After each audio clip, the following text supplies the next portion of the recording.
perdão. Tema profundo. Mas recorrente na vida da gente, não? Eu acho que se você quer ser uma pessoa com autonomia, você precisa saber lidar com esses temas. Ou saber os seus limites, pelo menos. Nossa, já estou pensando desde já. Mas melhor do que pensar é conversar sobre o tema. Com certeza. E para falar desse tema espinhoso, nós temos 2 convidados muito mais do que especiais hoje. A nossa primeira convidada conhece muito bem a jornada para encontrar o perdão próprio. Ela criou seu canal no YouTube em 2015, o Nunca Te Pedi Nada, onde ela conversa com seus seguidores sobre temas que deveriam estar na boca e nos ouvidos de todo mundo. Autoestima, feminismo e como ela aprendeu a se renovar com os problemas da vida como bullying. Eu tenho certeza que nós vamos aprender muito com você hoje, aqui, Maíra Medeiros. Olá, gente, tudo bem? Muito obrigada por me chamarem, estou muito feliz de estar aqui. E o nome do seu canal virou assim, né? Caiu na boca do povo. Eu nunca te pedi nada. Nunca te pedi nada. Mas, eventualmente, eu vou pedir alguma coisa, tá, gente? Perfeito. É só o nome do canal. E já que o assunto vai ser um mergulho nas profundezas das emoções humanas, a gente convidou um escritor, psicanalista e pesquisador de cultura e comportamento. Ele tem um canal no YouTube com o seu nome e lá ele interpreta filmes e séries através das lentes da psicanálise, além de ser criador e apresentador do podcast de sucesso Vibes em Análise. Um podcast, aliás, que ele divide com alguém muito especial que já esteve aqui conosco, Lucas Lidick, do episódio sobre amizade na vida adulta. Seja muito bem-vindo, André Alves. Obrigado, gente. Obrigado pelo convite. Muito empolgado de estar aqui. Pra variar, pra falar de temas muito tranquilos, leves. Eu ia falar. É denso, e né? densos, exato. Eu não sei o que é mais denso, trauma, luto ou perdão. Tô morrendo de medo de falar qualquer coisa e não. Começou. Nossa. Começou. Não, mas é assim. Tô paisana hoje. Se a gente for falar sobre trauma, luto e perdão, pra mim, o mais difícil é a parte do perdão, né? Porque o trauma e o luto são coisas que a gente não controla, né? São coisas que o mundo traz pra nossa vida e a gente tem que reagir a isso. Agora, o perdão, eu acho que é uma coisa que o rancor, né, tá ali muito, muito atrelado, tem muito do você querer perdoar ou não, é uma coisa que você consegue pegar e falar, isso eu quero ou isso eu não quero, né? O perdão é seu, né? O trauma e o luto. O luto também. O luto também é seu. Estamos falando bobagem? Mas você não controla a pessoa. Mas luto é algo mais passivo, quando alguém né? morre ou alguma coisa acaba. Não, eu tô falando você processar o luto, sabe? Ah, sim. Você viver o luto, né? Nesse aspecto. Sim, sim. É porque eu acho que... Acho que eu entendo o que você tá falando aqui. Deixa eu tentar desenhar mais didaticamente. É porque o luto é algo que é apresentado pra gente. A gente não tem controle sobre ele. O perdão é algo ativo que você tem que fazer. Se você não exprimir força, energia e disponibilidade pra ele, ele simplesmente não vai acontecer. O luto, se você não der atenção pra ele, talvez você não perceba que está de luto, mas ele é apresentado, ele está ali. Acho que é por isso que o perdão talvez eu concorde. Acho que pra mim também o perdão acho que é o mais difícil. André Alves, fale mais sobre isso. Eu tô um pouco com a Maíra no sentido de que o perdão é uma operação difícil de fazer, né? Psiquicamente, o perdão ele implica que a gente vai ter que abrir mão do nosso lugar no mundo. E principalmente do nosso lugar de muito importante. Né? Porque o perdão é uma experiência radical de outridade. É lembrar que o outro também tem um dos conceitos meus favoritos do Freud, né? A gente carrega um estranho dentro de nós.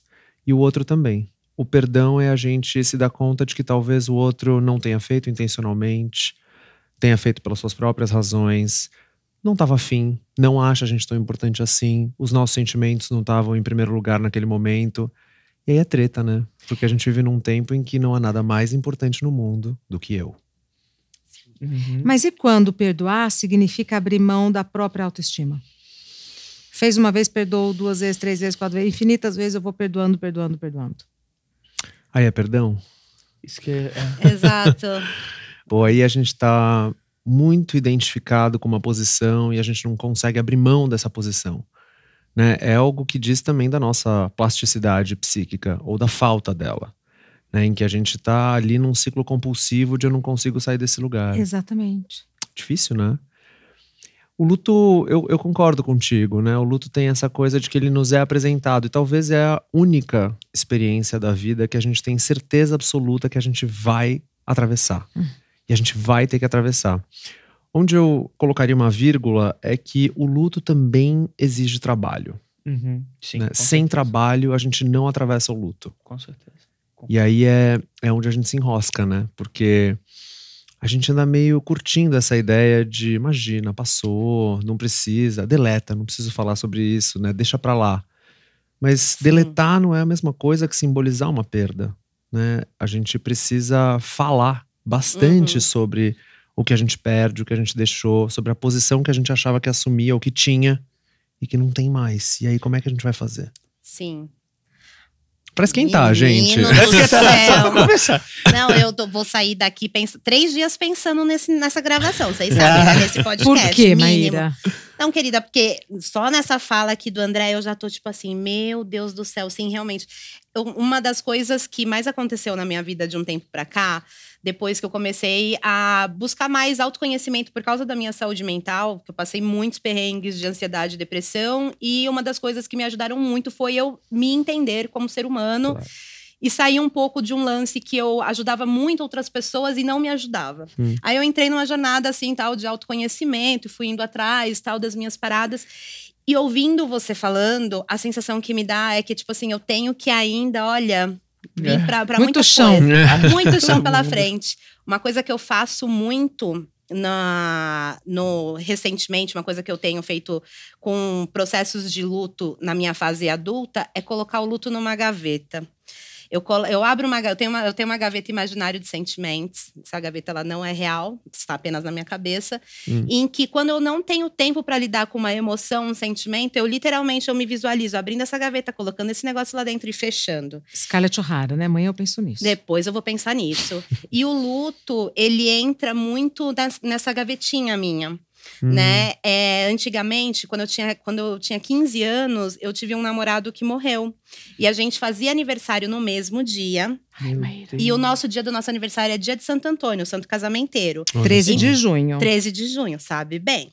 Então, quando eu comecei a namorar esse menino, todo mundo falava assim, nossa, vocês vão casar, o destino de vocês é esse. Porque ele fazia aniversário também no dia 13 de junho. Santo Casamenteiro, etc, etc. Daí esse menino, ele morreu de acidente de carro no aniversário dele de 16 anos e o meu de 15. Ai, Maíra. Então eu tive um processo de luto empurrado, jogado assim no meu colo, com 15 anos de idade, que eu não entendia absolutamente nada, né? E daí foi um processo assim muito difícil. E eu entendi, hoje adulta, eu vejo que eu fiz isso. Que eu tentei entender o que aconteceu, tentei processar, tentei ver o que fazia. Fui para psicólogo, que não me ajudou necessariamente da maneira que eu precisava ser ajudada. E daí eu meio que coloquei esse luto numa gaveta. E a coisa mais louca que é como, sabe, quando você pega…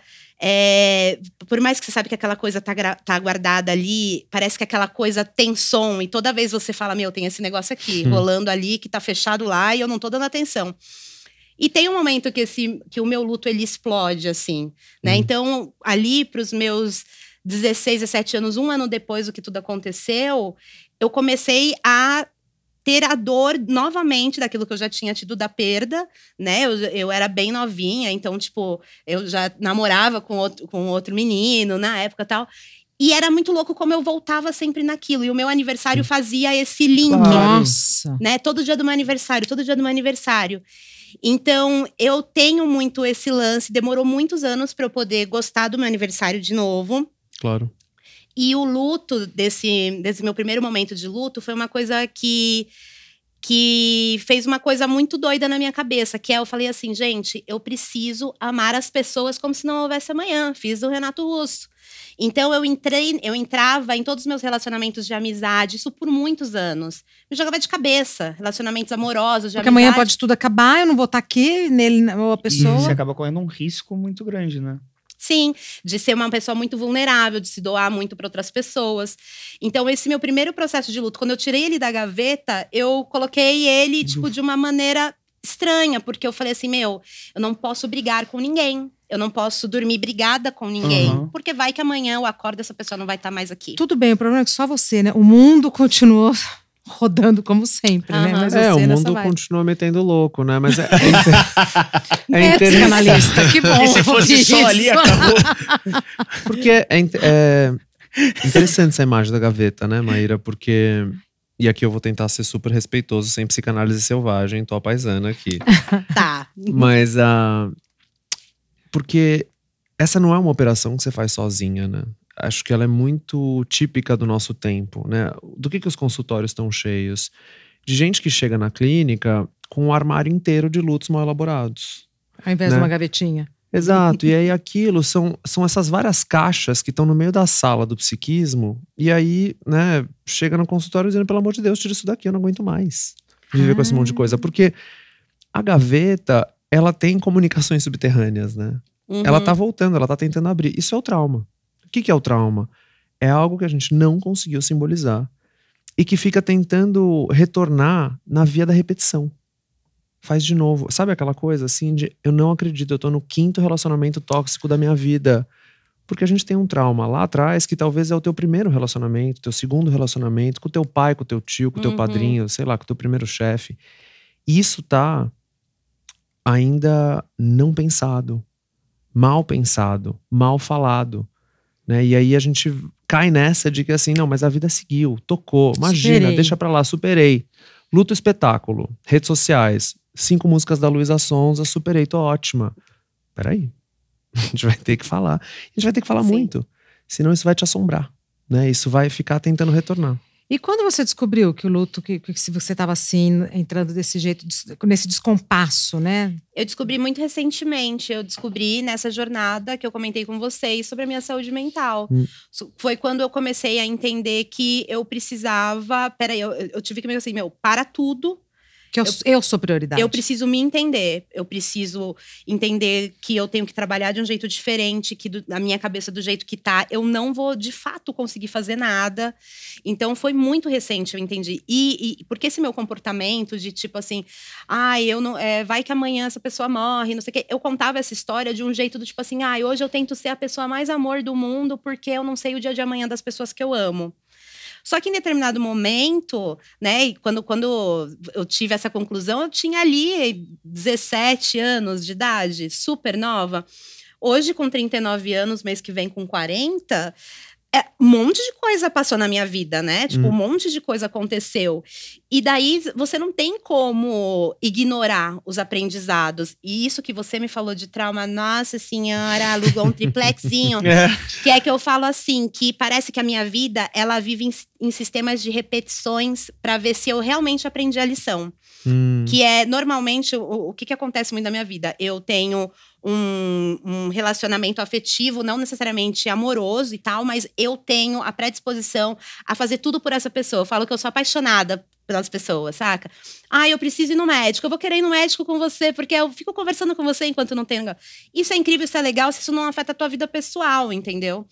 Então eu comecei a perceber que esse meu mecanismo de e se amanhã você morrer, e se amanhã que eu gosto tanto de você não estiver mais aqui, estava fazendo com que eu esquecesse da minha existência para ter que lembrar da existência de todo mundo que eu amo, porque vai que alguma das pessoas que eu amo amanhã não vai estar mais aqui. E isso foi uma jornada totalmente adulta que eu entendi. E a sensação que eu tinha era de que todo esse processo de que eu me doava e depois as pessoas acabavam não sendo gratos ou, tipo, brigando comigo, enfim, alguma coisa assim, retornava sempre na minha vida. Eu falava assim, caramba, olha, eu era amiga de fulana e fulana faz isso comigo. Aí 5 anos depois, eu trabalhei com ciclano fez isso comigo. E aí eu catei, aí recentemente eu falei assim, mas que te acha esse, gente? Pelo amor de Deus, isso nunca vai acabar. Aí eu falei assim, não, se realmente eu não reagir de maneira diferente nas próximas vezes, isso nunca vai acabar. Equalizar, né? Porque se você se dá muito, o que você espera? A reciprocidade da outra pessoa. Tô errada? Aí se você equaliza... Esperando. Olha, vamos lá. Então, é curiosa essa ideia, que ela é uma ideia... Eu acho uma ideia meio louca, Regina. Essa Qual de delas? reciprocidade nas relações. Assim, reciprocidade eu acho uma ideia interessante. O que eu acho uma grande cilada é a ideia de equivalência. A gente se ama igual. Eu te amo o mesmo tanto que você me ama. Isso é um pouco delirante, assim, porque não. Esse é o cálculo básico do neurótico, né? A gente tá o tempo inteiro fazendo conta. Ai, meu Deus do céu. Prazer. Não, mas vai ser mais fácil se a gente estiver no campo das psicoses, fica tranquilo. A gente tá trabalhando num lugar que vai ser um pouco mais tranquilo. Confortável. Exato. Sim, um pouco de desconforto também. Mas o cálculo básico do neurótico é esse, né? De que não tem perda. De que a gente tem garantias. Né? Conversa clássica, assim. Você vai me amar até o final da minha vida? Vou, claro. Gente, delírio consentido. Ai, meu Deus. Nenhuma Alguém garantia. se viu nesse papel? Todos nós, Não, todos imagina, nós. tenho até amigos que se veem, mas eu não. Eu já aprendi que não tem como dar essa Ótimo. garantia pra ninguém. Né? Da mesma forma que assim, eu te amo tanto que você me ama. Também não dá. É difícil demais. É uma parte muito desconfortável da existência humana e das relações. Mas é a frase do Lacan que eu mais gosto, né? O objeto sempre esteve perdido. Né? A gente sempre tem um pedaço de perda. Né? E se a gente não consegue trabalhar e falar sobre isso, viram ciclos intermináveis de abandono. Né? Que essa é... E de sofrimento. Né? Sim. Exato, esse é o fio da navalha, né? Que a gente... É uma perda ou é um desamparo completo? Né? Como é que eu lido com o desamparo que vem inerente a uma perda? Então é impossível viver sem sofrer. Sem as perdas. Eu Tá aí. acho que é. Ó, Sim, aí você me provocou, galera. Porque assim, meu texto favorito do Freud, Mal-Estar na Civilização. Quem escuta o Vibes em Análise, pobre audiência, não aguenta mais escutar eu falar sobre esse tema e sobre esse texto. Mas a condição da civilização é uma condição fundamental de mal-estar. Né? A gente precisa fazer renúncias sobre os nossos impulsos mais profundos. Inclusive sobre a destrutividade que existe dentro de todos nós. Essa é a regra que nos torna sócios da civilização. Abro mão. Não faço tudo o que eu quero. Né? Não acordo todos os dias e sou a estrela mais brilhante do céu. Né? Só que é difícil, ainda mais quando a gente tá num tempo em que a gente tá meio topando a ideia de que assim, imagina, a vida é um show. É maravilhoso. Todos os dias vão ser perfeitos. Né? Só que é isso, né? Tem alguns psicanalistas que a gente diz que saúde mental não é a gente só ter bem-estar. Da mesma forma, saúde mental não é também só tolerar o mal-estar. Saúde mental é a gente conseguir estar. É saber que a gente não pode evitar quedas. Algumas a gente consegue, mas nem todas. Mas quando a gente cai, a gente aprendeu a levantar. Isso é uma análise. Como é que levanta? Do luto? Do trauma? Quem sabe até perdoa. Quando não vem tudo junto, né? Pensando isoladamente, aí a gente já fala, putz, lidar com luto é difícil, lidar com perda. E quando vem tudo, você tem um luto por conta de um trauma e precisa perdoar alguém que talvez nunca te pediu perdão. Sim. E ainda tem que trabalhar, né? E ainda tem que Ainda trabalhar. tem que trabalhar, pagar as contas Tem e que tudo produzir, mais. Tem né? que produzir, é. Mas- Você já se viu em alguma situação, vocês já se viram em alguma situação de que vocês tiveram que perdoar alguém sem que a pessoa nem ao menos tivesse te pedido perdão? Olha, eu nunca. Precisa perdoar essa pessoa ou não? Eu já. Boa pergunta. Fala você primeiro que eu vivi uma situação diferente. Vai lá. Posso falar? Pode, Eu não pode. quero te atropelar, porque as coisas que você Não, fala mas já são tão- veio. Não, a gente tá Coisinha, junto nessa. A gente tá aqui no... Meu Deus. Esse sofazinho nos Não, uniu, tô assim. A amando, gente tá assim, agora assim. telefone, WhatsApp depois. Porque olha. Ai, até me perdi, desculpa. Você viveu uma situação. De. Eu tava Perdão, falando sobre, luto, talvez, tudo você junto. já teve que perdoar alguém que nunca te pediu perdão. Ah, sim. Faz mais ou menos um ano, mais ou menos, que eu entendi que eu esperava um perdão de uma pessoa muito próxima a mim, né, familiar. E daí um dia eu comecei a perceber que aquele perdão nunca existiria, nunca viria daquela pessoa. Simplesmente porque aquela pessoa ela não entendia o que ela tinha feito. Nem quando eu, numa grande explosão, né, tipo, tentando fazer as coisas melhorarem e tal, tentando que aquela pessoa visse o que eu passei, o que eu sofri, enfim, na nossa relação familiar e tal. E daí essa pessoa vira e fala assim, comentou assim com a minha mãe, falou assim, mas o que foi que eu fiz de tão errado? Depois de eu ter feito assim um áudio de 15 minutos que faltava enumerar em tópico. Aí ali naquele momento eu entendi que aquela pessoa, ela não ia pedir perdão pra mim, porque ela não entendia que o que ela fez era errado. Mesmo comigo falando como as coisas que ela tinha feito tinham me atingido.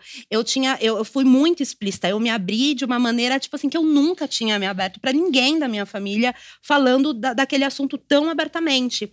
E eu entendi que dali não ia ter um pedido de desculpas. E aí, ao invés… eu não sei exatamente se a minha atitude foi a melhor de todas, mas foi a atitude que eu julguei naquela hora que eu deveria fazer.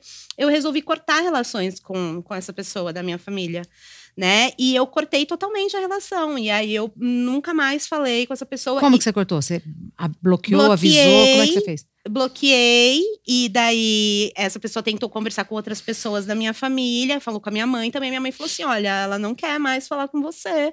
O que ela passou foi um sofrimento muito grande e você nem reconhece, né? Tipo, e essa pessoa também causou coisas, tipo, pra minha mãe, enfim. Então, naquele momento eu entendi assim: eu não posso esperar desculpas de uma pessoa que não acha que fez uma coisa errada. Por mais que aquela coisa, tipo, acabou comigo. E se essa pessoa não vai me pedir desculpas, o meu movimento de esperar uma desculpa, eu percebi que aquilo estava me fazendo muito mal. Porque eu ficava numa relação de… eu sempre sou muito legal para aquela pessoa, para ela entender o quanto foi zoado me afetar. Mas em determinado momento, eu percebi que era só eu sendo legal, que aquela pessoa nunca ia assumir a culpa que ela teve, e que eu me desgastava para que aquela pessoa me pedisse perdão. E você conseguiu perdoar essa pessoa? Eu não sei te responder, Gabriel. Mas as relações estão rompidas. As relações estão rompidas. E foi bem difícil, porque dessa parte da família que eu rompi relações, eu rompi com a maioria das pessoas daquele lado. E teve uma morte de uma pessoa muito querida minha, em que eu não fui ao velório, eu não fui ao enterro. Eu lidei com esse luto de uma maneira extremamente… eu acho que a maneira melhor para eu falar como eu lidei com isso é bizarra. Porque uma semana depois, foi uma avó minha que faleceu. Uma semana depois que ela faleceu, eu passei por um ataque, assim, bizarro na internet. Eu fui… Eita, que semana, hein? Minha filha, se eu sobrevivi a 2021, 2022, 2023, querida… Que vem a 24. O Armagedon vem, eu vou falar assim: querido, vem aqui que eu vou te dar um negócio aqui. E eu tive um luto muito estranho com isso. E assim, eu tenho todo um lance… Minha mãe é uma pessoa muito holística, né? E também eu sou uma pessoa dos sonhos. Eu adoro prestar atenção nos sonhos. E no dia que ela morreu, no meu sonho, ela falou assim pra mim: olha, minha filha, tá tudo bem, eu entendo tudo o que aconteceu. Tá tudo certo. Vai seguir tua vida. Então, aquilo foi ótimo pra mim. Me bastou, me ajudou muito. E eu tive que lidar aí com um monte de questões, terapia e etc., para poder digerir tudo isso, as minhas escolhas, porque é sobre escolhas, né? Eu escolhi aquilo e, assim, até hoje, depois de alguns anos, eu não me arrependi da minha escolha, sinceramente falando, porque eu, de fato, eu me desgastava imensamente o meu psicológico, as minhas emoções, com esse relacionamento que eu tinha com essa pessoa, entendeu? E pra mim tá sendo ótimo, porque quando eu resolvi romper, de uma forma muito diferente, a minha vida começou a engatar de novo e eu consegui voltar a trabalhar, fiz toda uma parte do processo dessa minha retomada da minha vida, que eu falo que é a minha vida real, né? Que quando eu tava doente, não era a minha vida real. Era só, mas enfim. E aí me ajudou bastante. Agora, o que vai vir nos próximos anos disso, meus anjos, só… Aguardem Vivendo. as próximas temporadas. Só a minha terapeuta pode dizer. Deixa pra ela, então. Deixa pra ela. Mas é difícil isso, né? De como é que a gente perdoa quando a gente não consegue ver no outro algum tipo de remorso ou desejo de reparação. Né? Porque o outro pode se desculpar até sem concordar muito bem com as razões, né? Mas há um desejo de reparação, né? Olha, essa relação ela é importante pra mim, então eu quero fazer algum tipo de cola, eu quero fazer algum tipo de resgate aqui. Você topa esses termos? Porque nunca vai ser nos nossos termos, né? Mas o perdão ele é uma operação difícil, mas talvez uma operação muito necessária, porque é muito fácil a gente escorregar pro ressentimento, né? Que é quando a gente não consegue se desculpar, se desvincular, soltar. E aí a gente vai para essa posição do ressentido, né? Ruminando, né? E de novo, e de novo. E eu não acredito que ele fez isso comigo. Mas era a terceira série, mas ele fez comigo. Eu não vou perdoar, eu vou pegar ele vai ver a memória só. é viva, né? E a memória é traiçoeira, né? Porque o ressentido, ele tá… O que é o inconsciente não é o passado, né? O inconsciente é o que não passou. O ressentido tá preso, né? Nesse ciclo vicioso de sentir de novo e sentir de novo, como se fosse agora. Acabou de acontecer, ela me empurrou da E escada. às vezes até pior, né? A Bom, lembrança pode fazer uma situação então, porque ter a um memória peso é maior do que de traiçoeira. fato. Exato. Você começa a ver coisas e criar coisas e acreditar em coisas que não necessariamente. Eu tava do seu lado e não vi nada disso, entendeu? Não, mas não foi assim. Como é que o ressentido… Como é que a gente desarticula… O que é a coisa mais difícil de desarticular no ressentimento? A posição de vítima. Porque a posição de vítima, ela nos dá uma identidade, né? De eu fui lesado e, portanto, o outro me deve. O mundo me deve. O que eu passei, o mundo me deve. E eu tô aqui todos os dias esperando essa conta ser paga. Às vezes aos poucos, mas claro, essa conta nunca vai ser paga. Como é que a gente desloca do ressentimento pro perdão? Bom, primeiro, muita análise. É uma sensação de que o mundo tem que ser justo. É. Seria isso. Reparador, só que né? Justiça e reparação são coisas diferentes, né? Às vezes a gente tem a justiça clássica, a lei dos homens. Bom, a gente recebe aí alguma coisa que reparou, né? Essa é uma discussão muito antiga, né? E muito presente, né? O que é justiça? Né? O que é crime e castigo? Punição, uma lógica punitiva nos dá algum senso de reparação? Né? Existe algum tipo de reparação possível para quem sofreu um abuso, uma morte, né? Coisas super difíceis da gente articular, mas enfim, já tô indo no caminho assim, vamos pela via mais pesada, mas vou voltar um pouco. Mas a gente tá indo junto, viu, A gente bem? tá indo né? Eu Já fui tô junto indo. numa Só pra você facilidade. entender que só pra você entender. Mas esse é o ponto, né? Como é que a gente abre mão do lugar de vítima? Porque a vítima é um pouco protagonista, né? Sim, essa situação toda é sobre mim aqui. Agora, abrir mão desse lugar, ir para um lugar de, bom, eu também tive falhas, ou talvez as minhas expectativas estavam altas demais, não consegui falar. Porque às vezes a vítima induziu. Maravilhoso, né? Olha, te arrasto para essa posição porque a gente vai jogar a cena que eu mais gosto, que é a cena em que você me faz mal. Né? Não tô dizendo que é o caso, tipo, Não, né? Não ousaria dizer isso de verdade. Mas acho Nem que… justificando violências todas, né? Bom, é que é uma. pelo amor de que Deus, é uma, né? não. Estamos abrindo conversas, diálogos, É, pensamentos. sim. Mas Nada essas definitivo. questões, elas são muito presentes, não só nas nossas relações, nos nossos vínculos, né? Bom, eu tenho feito esse trabalho com casais, né, atualmente, né? Vixe, Maria. Que é fácil né? Vamos dois. O bicho veio um pouquinho depois, mas a gente pensou junto, bicho. Foi um eco, né? Assim, Foi um eco. Uma dupla aqui, né? Afinal de é contas, fácil, somos uma dupla. funciona bem, né? Assim, vamos começar então. Como é que se conhece? Não, O que é um clássico? Análise de casais, clássico. Eu vim aqui pedir justiça, porque você, analista, é agora o juiz dessa história, vai me provar, você vai Ainda ver. te Olha o coloca que num ele- lugar Tô que certo. não te pertence, né? E que não leva a gente a lugar nenhum. Ai, que raiva, André. Eu queria fazer terapia de casal. Ótimo, eu Falar- super É outra recomendo. coisa. Exatamente nesse ponto. Terapia de casal é Exatamente outra- nesse ponto. Ele fez isso no seu coisa. Aí ele começa a falar, não, mas ela. Vira uma disputa, né? Vira uma Perfeito. disputa. O que é isso? saber Eu tô quem na tem minha a posição, razão. você tá na sua. Mas o que a gente tá tratando? O vínculo. É um terceiro. Né? E esse vínculo, ele tem pelo menos duas pessoas envolvidas. Né? E qualquer relação. Você percebeu, pelo menos. Pelo menos. Pelo menos. Então, assim, como é que a gente… porque aí se a gente vai pra psicanálise de família, o negócio fica um pouco mais complicado, Vixe, né? Porque a gente tem estruturas mais complexas. Né? E cada um faz o seu papel. E faz o seu papel intrasubjetivo, né? O que tá aqui dentro, intersubjetivo, o que se configura entre nós, e transsubjetivo, né? O que às vezes a gente carrega posições que vem de muito tempo. Nossa, não acredito, mas eu tô fazendo a mesma coisa que a minha mãe e minha avó faziam a vida inteira. Eita, diacho, André. De acho, né? O que você tá fazendo aqui nesse programa? Poxa, produção, ninguém me avisou que eu ia ser Próximo, afetada não vão me assim. convidar pro próximo. Ai, não, querido. Falou demais ele. Muito pelo contrário. Não. Mas voltando, né? Como é que a gente… Isso é muito presente na nossa vida, né? Vamos pensar nas grandes questões que, por exemplo, assolam o nosso tempo. LGBTfobia, racismo, misoginia, né? São questões sociais gigantescas e que elas estão profundamente ligadas a trauma, luto, E perdão. ou melhor, reparação. Né? Como é que a gente vai atravessar um negócio que a gente não consegue nem falar a respeito? No Brasil, a gente é muito bom nisso. Né? A gente diz que tem algumas feridas traumáticas que a gente não consegue simbolizar porque a gente não consegue sequer falar. Escravidão. Porque pra falar precisa de um certo distanciamento. Você não consegue falar dessas questões, racismo, LGBTQIAPN+, fobia, questão com os indígenas também, se ambos os envolvidos na circunstância não dão um passo para trás e analisam a questão de uma maneira imparcial. Perfeito. Porque senão é tipo, mas eu nasci, eu não fiz nada de errado, então eu não preciso pagar nada.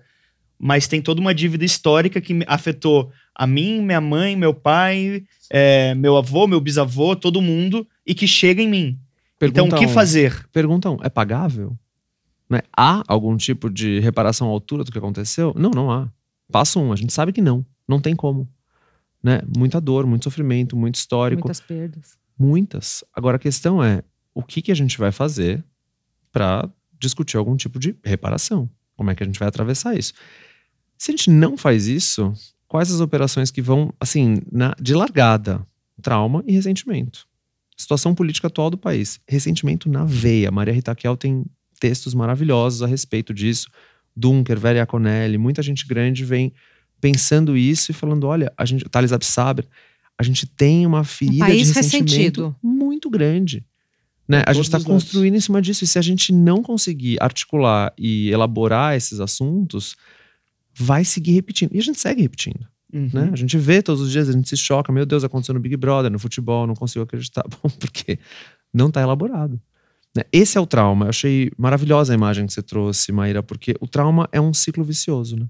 É um círculo que não para de se repetir. O que é um trabalho de análise?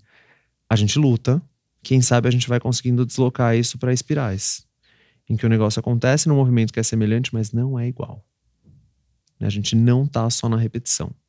A gente está em algum, né, a gente não está na compulsão à repetição. A gente está deslocando um pouco para fazer um pouco diferente.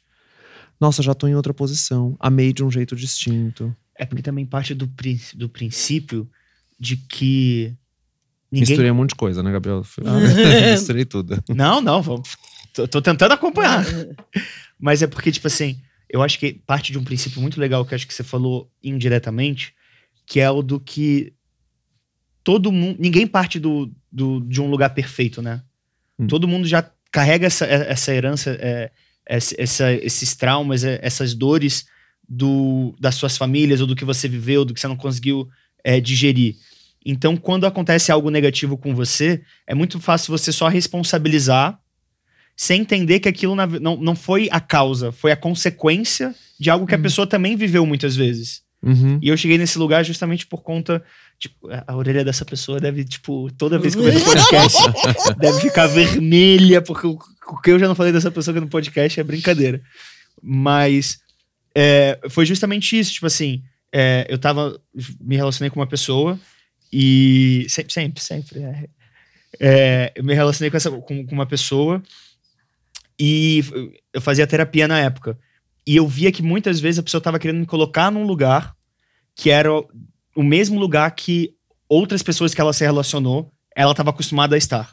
E eu cheguei na resolução com a terapia que é tipo assim, eu não vou ocupar essa cadeira que você tá pedindo pra eu sentar. Mas ao mesmo tempo, mesmo não ocupando essa cadeira, a gente acabou se machucando muito. Não vou dizer que só a pessoa errou, vou me colocar no lugar de também ter errado, mas...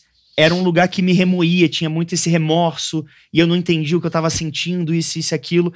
E o lugar do perdão que eu encontrei foi justamente isso. Foi tipo assim, cara, a pessoa não tinha ferramentas, não tinha utensílios à disposição dela pra perceber que o que ela tava fazendo era errado. Então, tipo assim, ela me machucou muito, mas eu também permiti que as coisas chegassem nesse ponto. Porque eu fui percebendo, mesmo que não... tão conscientemente, eu via que algumas coisas estavam acontecendo de maneira meio duvidosas, assim, sabe? E eu falava, tá meio estranho, mas... Vamos lá, vamos ver até onde vai. Por quê? Porque eu também não tinha recursos o suficiente pra entender que aquilo levaria àquele resultado, o que provavelmente hoje, se eu for me colocar em uma outra situação amorosa, eu com certeza vou perceber isso muito mais rápido. Então acho que, tipo, o como eu consegui perdoar a situação foi justamente isso, entender que eu fiz o máximo possível diante das ferramentas que eu tinha e a pessoa também. Porque a pessoa é uma pessoa maravilhosa, uma pessoa legal, uma pessoa que vou levar um carinho enorme pro resto da vida. Mas é isso, são duas pessoas que tentaram o máximo, mas ao mesmo tempo carregam seus traumas e dores e lutos. E acabaram se machucando, sabe? Claro. Ai, O que perdão muda a verdade. vida? De quem perdoa ou de quem é perdoado? Pode mudar, né? Pode mudar. De quem perdoa, acho que sim, né? Porque Solta, né? É. Solta alguma coisa e também deixa o movimento vir, né? Acho que essa é talvez uma das coisas mais cruéis, por exemplo, de um processo de ghosting, né? Em que você não consegue simbolizar uma perda e você condena o outro e a você mesmo a esse lugar de assombração. Em que a gente não sabe o que aconteceu, que rejeição foi essa, Sim. né? Rejeição é a pior ferida humana, né? A gente sente na carne, né? Sim. E eu acho que o ghosting tem muito... Você falando do ghosting, eu acho que o ghosting, ele é uma... Eu falo que é uma carta coringa. Você coloca ali de acordo com o teu trauma, né? A pessoa dá um ghosting em você, você tem aí os seus traumas, você vai colocar o seu trauma naquele lugar. Porque você não sabe porque a pessoa tá indo embora da tua vida, né? E o ghosting, ele pode ser dado por pessoas de amor, né, namorades, amigos e etc. E você não consegue saber exatamente por que aquilo tá acontecendo, por que uma pessoa importante para você tá se distanciando de você, e de acordo com a tua criatividade, com a criatividade dos seus traumas, meu Conveniência. amor, você vai lá para cima imaginando mil e uma coisas. A falta de informação, a falta de diálogo, de conversa. Eu, como boa geminiana que adoro conversar, eu sinto que a falta de conversa faz com que criem-se esses gaps, assim, esses espaços em que você preenche de acordo com o trauma que você já viveu na tua vida. E você consegue transformar situações que você achava que era uma coisa, por causa do seu histórico, né, enfim. E na verdade é outra, que nem você falou, da pessoa que queria te colocar num lugar que outras pessoas estiveram e você não estava. Então, eu acho isso, o ghosting e a ausência do diálogo, um prato cheio para os seus traumas deitar, rolar, fazer da tua cabeça uma bola de futebol. Né? Jogar lá para cima, lá para baixo, e, enfim. É curioso isso, porque achei... Você estava falando, eu fui pensando que isso é um pouco uma análise, né? A gente conseguir sair do palco da nossa vida. Descer pra plateia, tem alguém sentadinho do teu lado, e juntos vocês vão olhando e pensando, nossa, que diabos eu tô fazendo? Né? É construir uma terceira posição, né? Em que eu vou conseguir olhar de cima e falar, é isso. ampliar, literalmente Exato. ampliar o olhar. Uma análise de casal, por exemplo. É a gente fazer isso juntos, né? Desce os dois do palco, olha e fala assim, bom, essa é a cena. O que é mais difícil também, né? Difícil. Com três. Imagina. Se com duas pessoas é difícil, com três. Que é olhar pro outro e falar assim, olha só, é isso que a gente vai fazer? É essa cena que a gente vai repetir? Você tá muito afim de repetir essa cena? Tô contigo. Talvez eu também tô repetindo alguma cena que é minha, que eu nem sabia que eu tava repetindo, mas estamos fazendo isso juntos. A gente consegue atravessar esse negócio? Dificílimo. Porque o que é, pra mim, o que é o fim de uma relação? É quando o amor acaba, né? Quando um vínculo perde a capacidade de se transformar. A gente não vai conseguir fazer outras cenas. A gente só vai conseguir repetir essa que causa muito sofrimento pra nós dois. E aí, não tem jeito. Vamos despedir. E tem gente que decide continuar. A mesma cena, a mesma Continua. cena, a mesma cena. Movido por interesses outros, né? E por também... Por Thanatos, né? Pela morte que habita em nós, né? Por uma destrutividade também que eu não consigo resistir a me colocar de novo nessa cena. Porque, na verdade, essa cena é uma que eu tô repetindo de outra coisa, de outra relação, de outras pessoas. Que ali é só o sintoma, né? Na real, se você for analisar, às vezes, o objeto que você tá colocando o seu sintoma, esse relacionamento nem é o objeto primário que causou esse trauma. Perfeito. Você tá só replicando. É uma Sim. reencenação, né? Ali. Às vezes você não tem que nem falar sobre isso, tem que falar sobre a relação com seu pai, com sua mãe na terapia, Exatamente. pra você resolver na bola de neve e resultar naquele lugar. A minha mãe falou uma coisa uma vez pra mim que foi muito, muito engraçada sobre isso, que é quando você faz uma dívida com um banco, você não pode tentar pagar essa dívida no outro banco. Você tem que ir no que você fez a dívida, no que te endividou. E é muito isso, porque eu reconheço muito isso em mim, em determinado momento da minha vida, que era justamente a quantidade de vezes que eu já tinha… meus traumas não estavam em espiral, estavam em looping. Uhum. E daí eu comecei a ficar com uma maneira de ver as outras pessoas muito diferente. Então, tipo, eu achava que ninguém queria meu bem. Independente de quem fosse, Olha. me odeia, Nossa. não quer. E é justamente a incapacidade de perceber que eu tinha que pagar a dívida naquele banco, né? Não Vai no- voltar lá e não, vai… Não no banco novo que estava Sim. chegando. E isso é muito maluco, assim, na minha cabeça. Eu tô ficando até com medo do nosso papo, porque… Mas você pagou a dívida, amiga? Eu não sei. Tá parcelada, tá parcelada. Eu não sei. Tem uma vai ter que ligação que voltar eu lá, né? recebo toda manhã e não atendo. Ai, Mas eu não sei se tem chamada a ver. ansiedade, falando assim, então, sabe aquela dívida? A ansiedade me liga sempre. Vamos Todo parcelar. dia me liga, eu não sei se é. Eu não sei, eu acho que eu tô parcelando. A real é que eu tô parcelando, eu tô achando. Dá tempo, né? Dá tempo, o SPC e Sempre é Serasa… tempo, né? O luto precisa de tempo, né? Tem uma… Não sei, mas rolaram umas perguntas, né? Antes da gente começar, assim. Eu dei uma olhadinha nas perguntas iniciais. E aí uma delas era assim, dá pra gente acelerar alguma fase do luto? Dá pra gente… E a minha resposta é sempre, por que a gente faria isso? Né? Que coisa perigosa essa da gente acelerar o luto. Claro, pior coisa que pode A gente acontecer… acelera empacar. tudo, né? O áudio, né? Vamos acelerar. Só que tem uma coisa que é… O tempo interno é outro tempo, né? A gente, às vezes, vai conseguir se desligar rápido. Às vezes, a gente vai demorar anos. Às vezes, a gente não vai conseguir atravessar um desligamento. Mas é que eu acho que também, eu concordo 100% com o que você falou, mas eu acho que tem um lugar também de atividade do quanto você está se empenhando, não para acelerar o processo, mas para viver o mas processo, para viver né? o processo, né? Porque é isso, se eu abro a caixinha, deixo aqui, é uma coisa. Mas se uma vez por semana eu tô indo lá na terapia, converso com alguém, ou em casa sozinho, nas minhas meditações, fico pensando, cara, mas por quê? Por quê? E tento chegar em algum lugar e tá, tudo bem, não é hoje que eu vou chegar nessa resposta. Mas se eu ativamente estou fazendo coisas para viver o luto, eu acho que tem como ter esse lugar de resolvê-lo com mais facilidade, talvez. Talvez o tempo fosse o mesmo, mas o quanto você vai sofrer, Sim. ou quanto isso vai te ser um fantasma, pode ser que mude.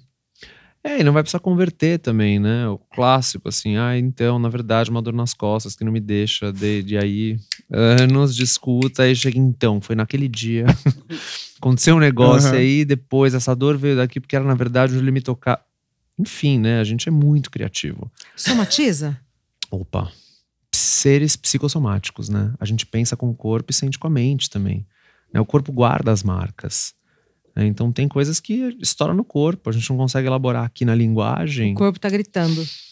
Aos berros, né? Olha, tira isso daqui. O que eu faço com isso aqui? Né? Só que, não, imagina, não escuta o corpo, né? Aí, remédio pra dormir, remédio pra acordar, remédio pra fazer exercício, remédio pra se manter. Bom, Como se o corpo não fosse, como se você fosse uma coisa e o corpo fosse outra, né? A perna tá com dor. Isso. É a perna, não é você. E tudo Maravilhoso. programadinho, né?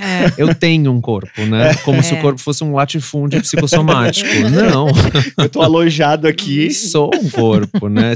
Vale do Silício. Imagina, o download da minha mente, não preciso mais estar aqui na existência. Gente, delírio. Né? Assim, vamos voltar aqui, realidade concreta. Né? Corpo, o que a gente faz?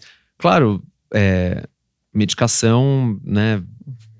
Várias questões e temos vários textos sobre isso, livros sobre isso, tem até episódios Vibes e Análise sobre isso.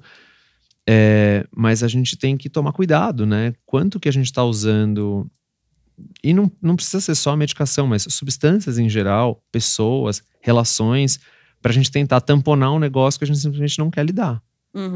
Né? Ou preencher alguma coisa para que a gente não se veja como falho e faltante. Como se não tivesse sempre um pedacinho que, assim, olha, a vida resta né? Um tabuleirinho ali.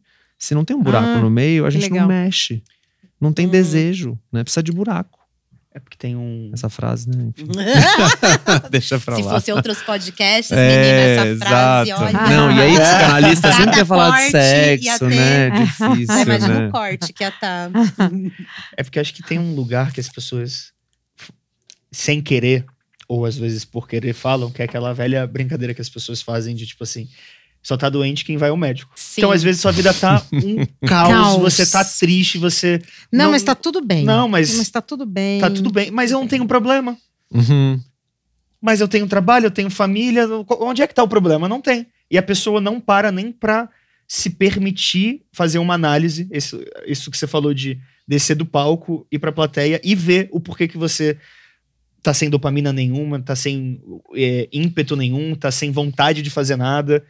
Não é que a Às ciência... vezes a vida tá chata, né? Aham. Não é que a ciência tá certa, se você se você alimentar melhor, se você fizer Nossa, atividade que física, loucura. seus hormônios, tudo funciona melhor. É um pouco disso, sabe? Esse lugar da passividade, às vezes, nem te permite analisar o porquê que as coisas estão ruins, sabe? Sim, é isso mesmo. E acho que talvez tenha uma questão cultural, né? Porque o Brasil lida com o luto de uma forma. Mas outras culturas, por exemplo, a mexicana lida com o luto de uma outra forma, né? Uhum. E digo luto principalmente da morte, mas eu acho que se o luto da morte acaba sendo de uma forma, todos os outros lutos que essa cultura vive acaba sendo refletida também, né? Perfeito, né? Como é que a gente ritualiza a despedida? Uhum. Né? Quais são os mecanismos que a gente vai fazer coletivos, né? Porque tem uma dimensão do luto que é individual, né? Perdi esse trabalho, perdi esse relacionamento, perdi essa expectativa, meu pet se foi, né? Enfim, várias coisas que a gente perde. E tem uma dimensão disso que ela precisa ser coletiva. E coletiva no sentido de eu preciso contar pra alguém o que eu perdi, o que eu acho que eu perdi. E quem sabe, com muita sorte, esse alguém vai me escutar, sem tentar se colocar em cima da minha dor. Né? O que é a pior coisa que a gente pode fazer com um amigo? Eu sei o que você tá sentindo. Não sabe, coração. Né? Isso não é empatia. Empatia não é se colocar no lugar do outro. Empatia é a gente lembrar que o outro é o outro. E o outro vai sentir a dor do jeito que o outro for sentir a dor. Né? E o que o outro tá em busca? De um par de ouvidos.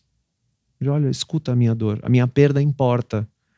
Minha perda não é só loucura da minha cabeça. Né? O que é o segundo pior que a gente talvez possa fazer? Não tem tempo pra isso. Não tem tempo pra depressão, hein? Ó, vambora, a vida anda. Levanta, astral. Vamos lá, astral. Bom, às vezes é na melhor das intenções. Mas às vezes é assim, mas meu bem, tá Se fosse doendo. só isso, tá ótimo. Levantar isso. Podemos falar que tá doendo antes, né? E você falou do brasileiro, Gabriel, eu fiquei pensando que tem uma coisa curiosa mesmo pra gente pensar, né? E muito importante. Se a gente soma os números de depressão e ansiedade no Brasil, né? Diagnóstico, assim, clínico, né? Fui no médico, ali no posto de saúde. No posto de saúde alguém falou assim, olha só, você tá deprimido. A gente tem 1/4 da população brasileira. Caraca. Uau! Diagnosticado, né? A gente não tá falando da população flutuante, que a gente sabe que é maior. Muito maior. Estima-se que é quanto? Da população flutuante? Não tem, né? Essa estimativa, ela é... Ninguém muito arrisca um palpite. Porque assim, a gente não sabe. A gente tem um sistema de apoio psicossocial que é maravilhoso, né? Todos os meus colegas que trabalham em CAPS, assim, é milagre, né? Da ordem do milagre, o que é operado. Mas é muito abaixo, muito aquém Ainda do que poderia, né? Ser e deveria ser, mesmo que a gente tenha o SUS, mesmo que a gente seja... Enfim. Então tem algo muito específico no nosso modo de vida e de configuração de sociedade que adoece. Aqui. Nossa Senhora. Né? E como é que a gente vai lidar com isso? E de novo, essa cena do teatro, né, de vamos descer aqui na plateia e observar juntos, isso não precisa acontecer só na frente de um psicólogo ou de um psicanalista. Pode ser um exercício.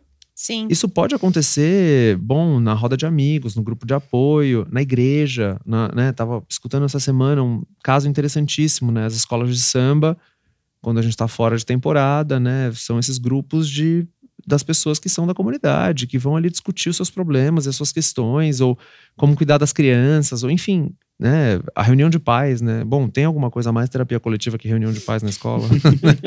Reunião de condomínio. Maravilhoso, né? Que aí você sente e fala assim, bom, estamos aqui reunidos nós e todos os nossos sintomas para não resolver nada, apenas queixar-se da vida. né, isso pode estar nesses espaços, mas isso precisa estar nesses espaços, né? Tem algo da ordem da simbolização que a gente parece que não está conseguindo fazer. E pra vocês? Estamos adoecendo, então. E é uma doentes, bomba relógio, né? Nesse sentido. O Brasil é o país que mais consome Rivotril no mundo. E a gente vai deixando E é? Né? A gente tá sempre na lista dos top 3. Você consome? Eu não consumo. Lá vamos nós. Somos a exceção. O povo vai na farmácia e toma, né? É que assim, bom, tem alguma coisa que talvez a gente não vai conseguir resolver com a pílula. Né? Vai estar para além disso. E é discurso, né? Quando você fala dos mexicanos, né? Dia de los Muertos é um ritual, né? A gente vai lembrar das pessoas. A gente vai resgatar uma das lembrar coisas... num lugar pesaroso, né? É quase uma celebração, É uma né? celebração. A gente tem isso na nossa cultura, né? Eu acho o aspecto mais lindo da saudade, essa palavra que não tem tradução e tal,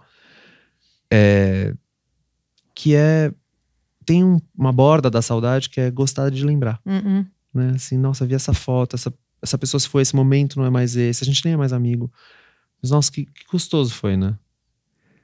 O que é um abandono? Quando a gente rouba esse direito, né? Que assim, tudo que eu lembro do outro é assim, meu Deus, como é que eu me enfiei nessa situação? Onde eu estava com a cabeça? Fez isso tudo comigo, né? Então, né? O Dia de los Muertos é isso, assim, é a borda linda da saudade, assim, nossa, essa pessoa muito interessante, muito legal. Então, tem uma simbolização. A gente consegue falar sobre o que aconteceu, como se foi, e opera o luto, né? O que é o luto?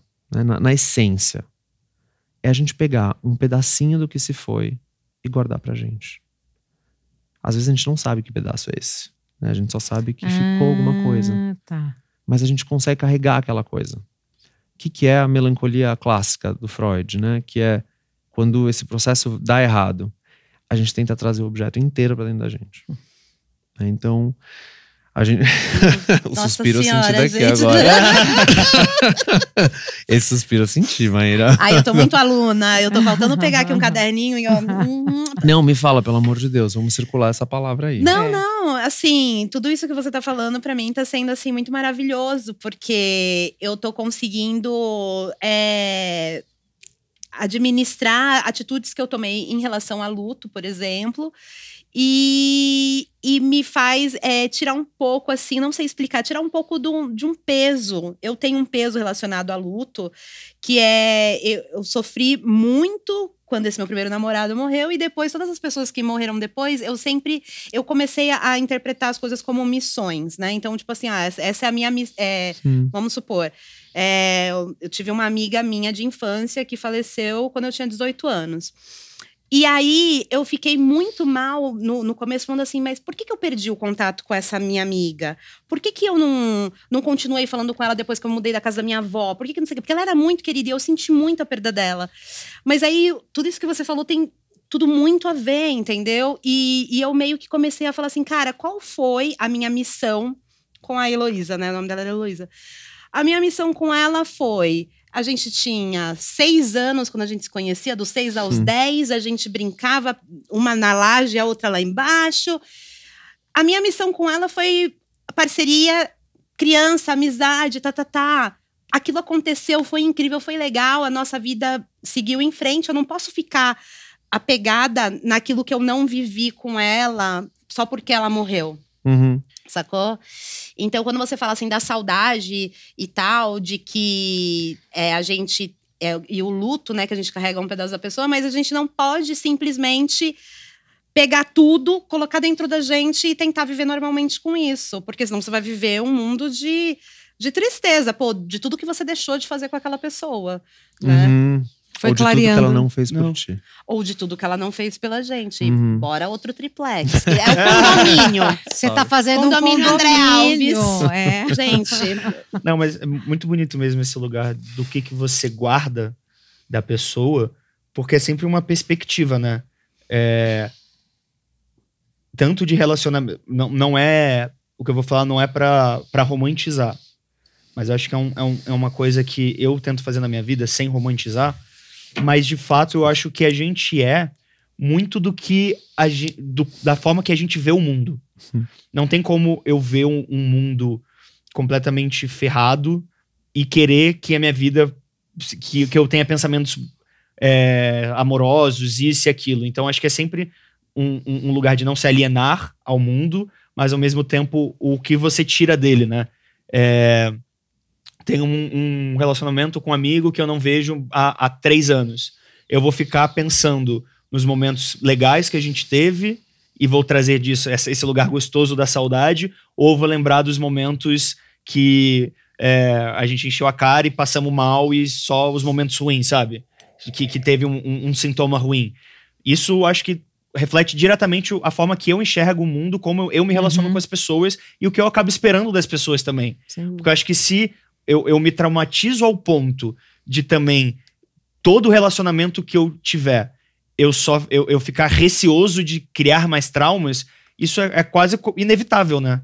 Óbvio que tá bom, se você tá fazendo isso, então vamos ver o porquê disso, vamos analisar isso, precisa de uma análise para isso, mas às vezes não é tão racional, muitas vezes é inconsciente esses movimentos que a gente faz, mas acho que conscientemente eu tento levar para esse lugar de trazer as coisas que eu gostaria de ver, trazer do meu passado as coisas que eu quero concretizar no presente e no futuro. Acho que é um pouco disso. Ai, que bonito. Vamos para o quadro Like ou Dislike. Vamos. Falaremos algumas frases. Vocês têm que dizer se vocês dão um like ou um dislike para essa frase. Se vocês acharem que é um meio do caminho, vocês podem levantar as 2 plaquinhas, lembrando que tem gente que não tá só assistindo e ouvindo a gente, tem gente que tá só ouvindo. Então seria interessante se vocês mostrassem a plaquinha e falassem like, dislike ou like e dislike. Lembrando que esse é um podcast da Wondery Brasil, sai um novo episódio todas as terças-feiras. Você pode acompanhar primeiro no YouTube, no canal do YouTube da Wondery Brasil, e depois em qualquer plataforma de áudio ou vídeo que você preferir. Já deixa o seu like, o seu comentário e compartilha esse vídeo para todos os seus amigos, que eu tenho certeza que eles vão adorar o conteúdo desse vídeo. Primeira pergunta tá comigo. Nascemos ansiosos? Uou! Nossa. Dislike? Eu ia botar like. Mas eu achei que assim, o nascemos. Pô, gente, nascemos. Eu falo assim, que a gente nasce, todo mundo nasce desconstruído, todo mundo nasce o melhor das paradas, mas aí vem a sociedade, constrói os negócios tudo errado por cima e lasca tudo. Mas você acha que a gente já nasce? Não sei se já Ai, nasce, meu mas Deus. já vem um tapa do médico na tua bunda. Da tua bunda. Acorda, filha da puta. Oh, meu Deus. Eu dou like, porque é um lembrete pra nós que a gente vai estar convivendo com essa ambivalência muito difícil, que é estados de relaxamento e estados de excitação. Pensa comigo. Tá lá, Vamos. útero materno. Você não precisa nem ser sujeito, você é um Tudo pedaço de gostoso. alguém. De preferência, um objeto bastante idealizado. E aí você sai daquele ambiente ideal, do nirvana. E você é colocado no mundo, Cheio em de relação, expectativas. cheio de várias coisas. Inclusive, assim, você já sai no desejo que alguém... Assim, se você teve uma boa gestação, ainda alguém desejou você. Aí já sai assim, bom, vamos lá. Mas um bebê vai ter que conviver com estados de excitação e de relaxamento. Né? Um bebê saudável, inclusive, vai passar por esse desenvolvimento psíquico infantil. Então, nascemos ansiosos. E nascemos também, tomara, com a capacidade de relaxar. Já fui rejeitado e não soube lidar. Nossa. Até eu quero uma placa. Nossa. Like. Like. Próxima temporada tem que ter uma plaquinha pra gente também, viu? Like.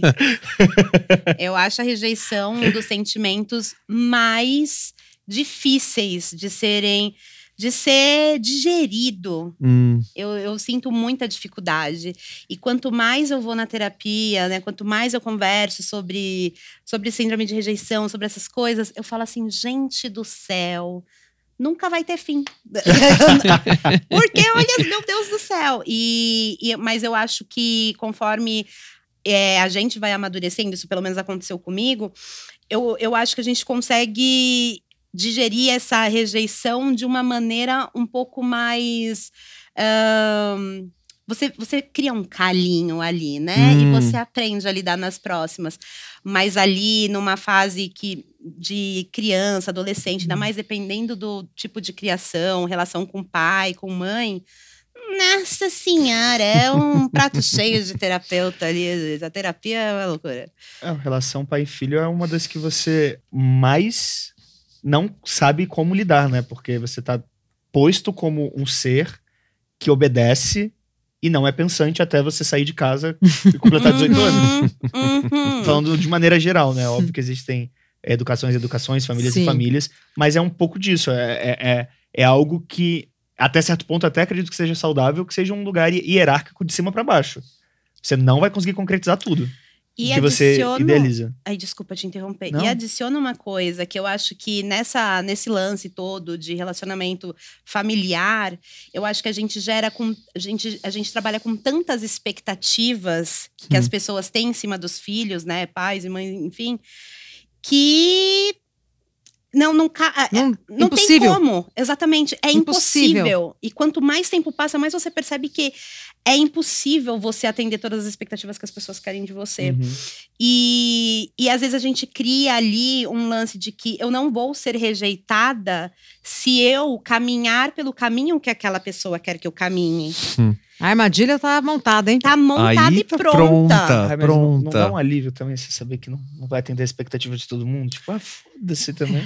Você tá com essa expectativa? Mas problema até é você seu. ter esse pensamento de que Não, você é vai ser um difícil. ser humano válido, Muita água. mesmo desapontando as pessoas que você ama, meu filho, Não. demora muito tempo. E às vezes, dependendo da sua autoestima, você pode lidar bem com isso. Não é um processo, tipo assim, alcancei esse degrau, A acabou. partir de agora A eu me partir dou de agora, bem. não É. sofro mais com isso. Não existe isso, né? Sim. Você sabe que é o episódio mais ouvido do Vibes e Análise. Jura? O Manual Impossível da Rejeição.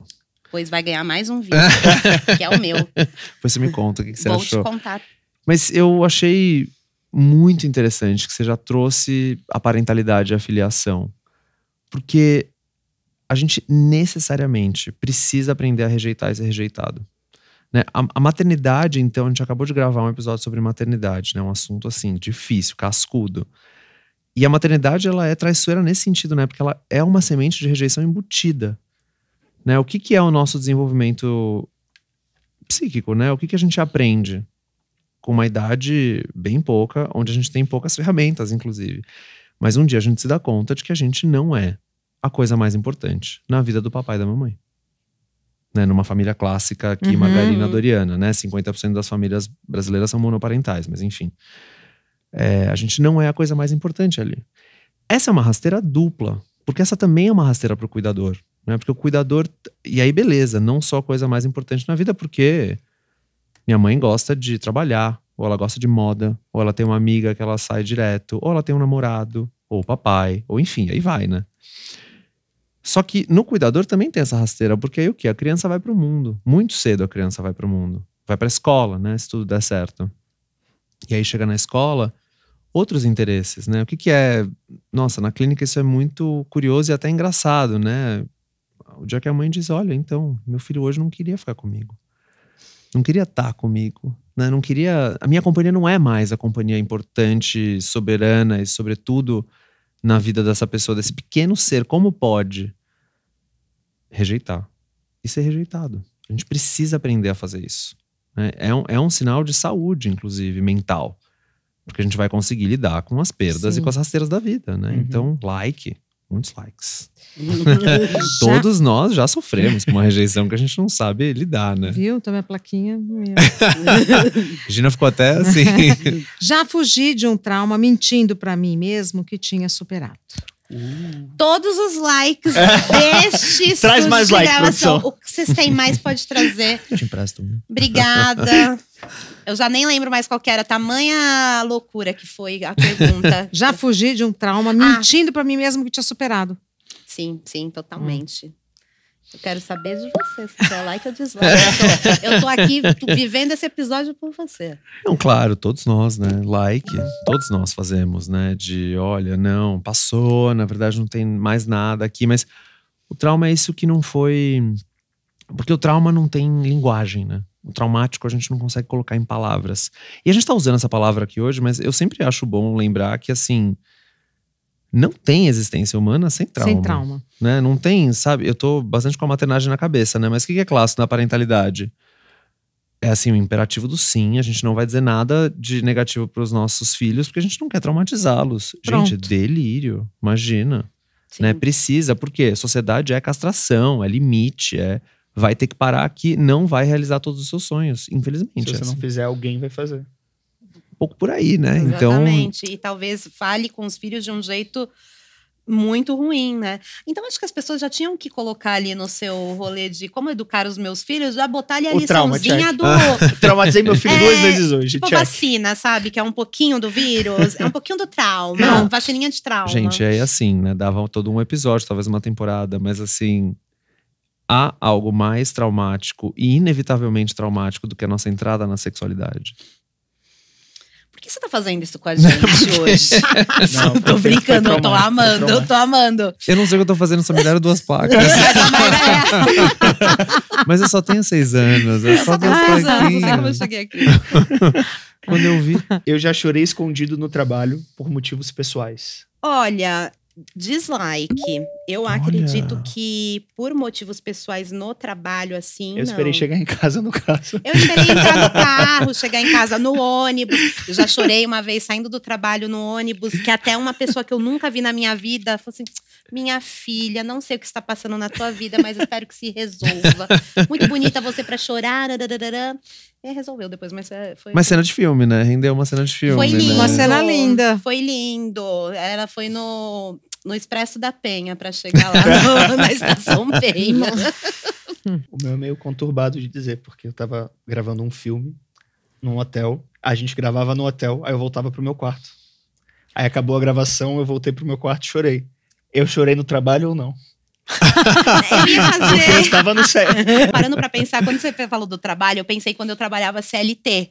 Saca? Porque parando pra pensar, o meu trabalho é 24 horas por dia. Então, o que eu mais faço na minha vida hoje em dia é chorar no trabalho. Desde que 2012 home office, a home é o teu Acabou. office. É ali mesmo. Não, eu transformo o meu dislike no like. Desculpa. Olha gente. só, converteu, hein? Tá vendo? A gente É. converteu aqui. É, sim. Na Tenho- CLT não é. Tenho dificuldade em perdoar. Olha, eu vou dar aqui um like que está indo para um dislike depois do nosso papo de hoje, hein? Abriu aqui umas abas mentais na minha cabeça, não vou negar. Eu vou dar dislike, porque acho que a gente merece acreditar mais na nossa capacidade de transformação do que se instalar nessa posição de que não perdoou por nada nesse mundo. Por isso que eu tô mudando de ideia. Viu? É por você, Viu? cara. Você. Vamos juntos, vamos juntos, Vamos vamos juntos. nessa. Vamos lá. Eu Dá trabalho. vou responder essa porque eu acho que eu tô numa situação muito. Que eu acho que talvez muita gente se identifique. Eu tenho muita facilidade pra perdoar os outros, mas eu tenho muita dificuldade de me perdoar. E aí eu tô nessa transição aí também. Tipo, eu acho que hoje eu percebi. Antes eu fazia isso sem perceber que eu não conseguia me perdoar. E hoje em dia, percebendo isso e trabalhando isso, esse autoconhecimento em mim, eu tenho conseguido começar essa transição aí. Que bom. Que bom. A minha pergunta: empatia é uma ferramenta para superar traumas? Gente, mas é o Enem? Seria mais fácil a Tem redação, um pouco né? a salada de palavras, deixa eu pensar. Olha, você pode repetir de novo? Empatia é uma ferramenta para superar traumas. Eu vou trazer um dislike aqui. Primeiro, porque eu acho que a gente precisa entender muito bem como trabalhar a empatia. Eu já tive um lance, uma época da minha vida, que eu era extremamente empática a tudo e a todos. E isso me levou para uma coisa, assim, que não foi muito legal. Saca? Que era um lance de, tipo, só ver o lado dos outros, mesmo quando eu tava sendo o lado mais prejudicado daquilo, porque eu estava sendo hiper empática com outras pessoas e eu não tinha empatia comigo mesma, né? Que no caso é quem está sentindo. Então, Que é aquele rolê que você falou, de desculpar todo mundo e não se perdoar. Então, e eu acho que a empatia, ela é uma coisa que você precisa ter essa empatia. Muito daquilo que você falou, né? Que não é você sentir o que a pessoa sente, mas é você dar lugar para a pessoa sentir o que ela sente. Você dá um lugar seguro para ela sentir. Então, e eu acho que minha cabeça funciona muito melhor assim. Eu sou um ouvido que escuta, te abraço, te acolho e tento entender o que você passa. Mas eu não vou deixar de sentir o que eu sinto, ou enfim, vou me anular pra me compadecer do sentimento alheio. Eu vou fazer um like, dislike, assim, porque é meio confuso, assim. Eu fico um pouco com essa, porque talvez... Que não tá claro de quem... De que parte está surgindo a empatia. Ou talvez a empatia, o mesmo jeito que a gente se acostumou a lidar com a empatia, talvez seja uma ferramenta boa pra gente pensar no perdão, que é outra palavra que a gente mobilizou tanto aqui hoje, né?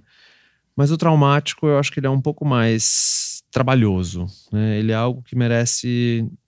a gente precisa conseguir transformar o traumático em história, né? E acho que vai um pouco mais longe, né? Uhum. Já tive que explicar para uma outra pessoa que o que ele ou ela teve foi um trauma. Esse tá bem na moda.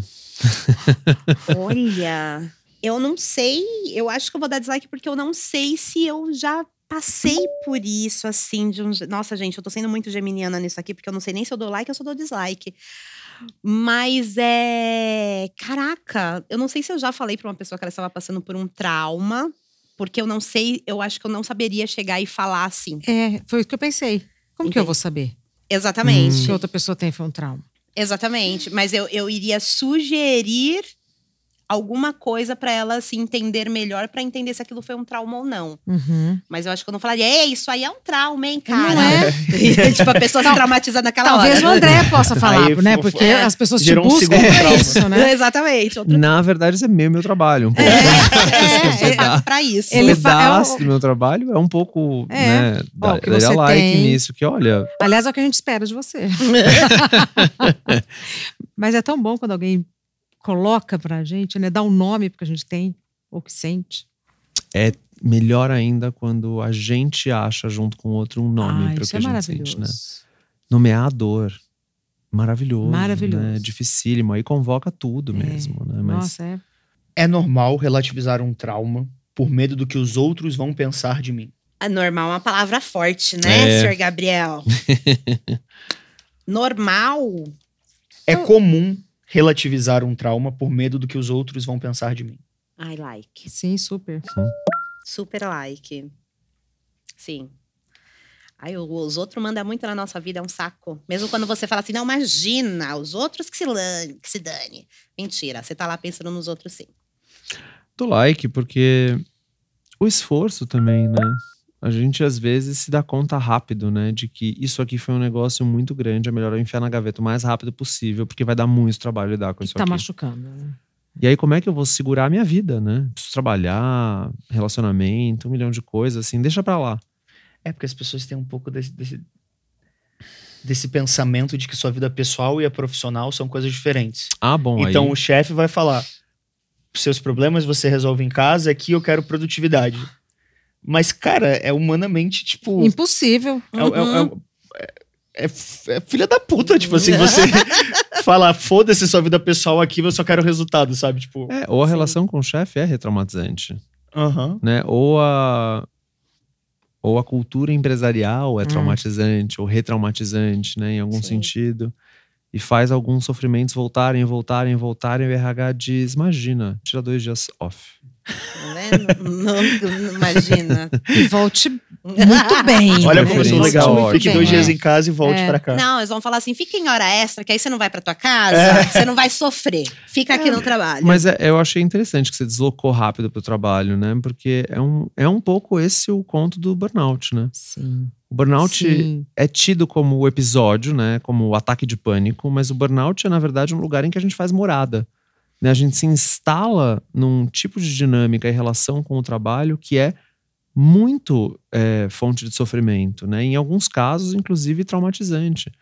Né? Sabe essa história? Nossa, fulano teve uma crise muito grave de burnout, precisou ser internado. Meu Deus. Precisou ficar em casa X dias, não conseguiu mais trabalhar naquele lugar. Né? Porque alguma coisa ali acionou, e aí eu tô 100% contigo, Regina. Cada um vai simbolizar de um jeito, cada um vai viver de um jeito, né? A gente não pode diagnosticar. Esse é o problema do TikTok terapêutico, né? Que todo mundo tem a mesma coisa. De repente somos todos filhos de mães narcisistas, todos temos TDAH e todos nós somos, sei lá, estamos em relacionamentos tóxicos, né? Então, calma lá, gente. Sim. Né? O que é tóxico pra mim, talvez não seja pra você. E aí, vamos lá. As redes sociais são um gerador de traumas? muitos likes. Eu acho que as redes sociais… Primeiro que eu acho que as redes sociais, elas viraram um conto de fadas que faz você acreditar que, na verdade, aquilo é uma vida real.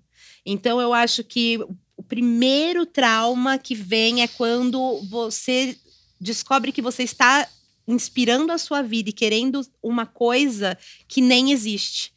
Entendeu? Isso daí é uma parada que eu levo muito nas minhas redes sociais, que eu tento mostrar o máximo de verdade, sem essa romantização do tipo… Porque quantas pessoas não assistem e falam, eu gostaria de ter aquela vida, saca? Antes a gente tinha isso com propaganda, né? Você via a propaganda de margarina, ai, nossa, como eu queria ter uma família assim, linda, unida, nananana. Só que você sabia que aquilo era uma propaganda. Você sabia que aquilo foi feito pra você comprar margarina. Nem que você comprasse pra tentar que a sua família tivesse aquilo lá. Mas agora nas redes sociais, você acha que você está vendo a vida real de uma pessoa.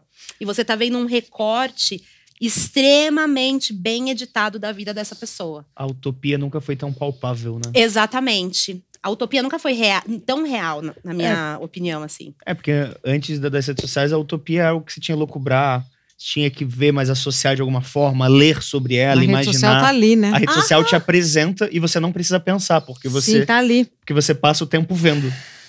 Sim. Eu acho que eu daria um dislike, só pra polemizar um pouco. Eu adoro, mas tô pra… Fica à vontade. Dá pra gente pensar que talvez vamos confiar um pouco na capacidade também das pessoas, né? De filtrar algumas coisas, né? Porque o marketing tá dentro de todos nós, né? A gente também tá meio letrado nisso. Agora, eu acho que quando a gente pensa nesses casos extremos, né? Em uma mentira em massa ou uma fake news, né? Fez com que alguém passasse por perder um emprego ou de alguma forma sofreu algum tipo de violência, foi cancelado, né? A gente não foi desenhado para lidar com essa quantidade de ódio mobilizado nas redes, né? Porque a gente sabe, as redes sociais elas são movidas por ódio e medo, principalmente, né? E aí tem um monte de outras galerinhas ali, tipo inveja, tipo competitividade. E tudo isso é engajamento, né? Então é complicado, mas acho que nesses casos pode ser bastante traumatizante. Agora, como usuário, eu levaria mais para um campo psicotizante, enlouquecedor, né? Pra gente ver isso, do que necessariamente traumatizante. Maravilhoso. Né? Na lata? Quadro na lata. Quadro na lata. São perguntas que a nossa produção faz e que tem o intuito de ser assim um pouco mais incisivo. Ixi. Nunca conseguimos, mas sempre tentamos. Mas vocês vão responder também? As perguntas são fofas. Vocês vão responder Podemos responder. Tá. Você viu que eu já Já protegi um pouco o pedi nosso time. exemplo. Assim, exato. Quando falamos de saúde mental, qualquer ajuda é beneficial? Mas é muito difícil ser na lata, assim. Eu acho que não. Eu acho que sim. Ele Eu acho veio pra que- falar Ele é tudo do ao contrário. contra. Eu tô amando. Eu Eu sou sou de meio do gêmeos, eu tô contra. amando. Pode continuar. As duas não, eu acho que sim. Toda escuta é bem-vinda. Todo mundo merece um pouco de escuta. Mas eu… Tem coisa que, tipo assim, cara… Eu não vou perguntar pra minha mãe, porque eu já sei o sistema de pensamento dela, como ela imagina um determinado assunto, e eu sei que ela vai me dar uma informação que eu acho que não vai me ajudar. Quando você falou, Então eu não pensei… acho que qualquer pedido de ajuda correspondido é beneficial. Mas não achei necessariamente melhor. qualquer Melhor, ajuda tá é vendo? Melhor beneficial. também. Sim. Curti. Arrasou. Sim. A vida saudável é feita de altos e baixos ou de moderação? Olha, pra mim é de altos e baixos. Eu sou uma pessoa muito intensa, curto altos e baixos. Na verdade, queria que fosse só altos e mais altos ainda, né? Em determinados momentos foram altos, baixos e subterrâneos, que eu também não gostei. Mas eu gosto do altos e baixos. Eu gosto de, tipo assim, você aprende muito nos baixos. E eu acho que no alto quando você tem uma parte ali no baixo, você consegue se levantar pro alto. Eu acho que a moderação é linda na teoria. Adoraria, inclusive, trabalhar com ela. Adoraria muito. Mas eu sou extremamente, assim, tipo, muito intensa. Parece que eu tô até fazendo um vídeo pro Big Brother, né? Eu sou intensa. Se tem uma briga, eu falo mesmo.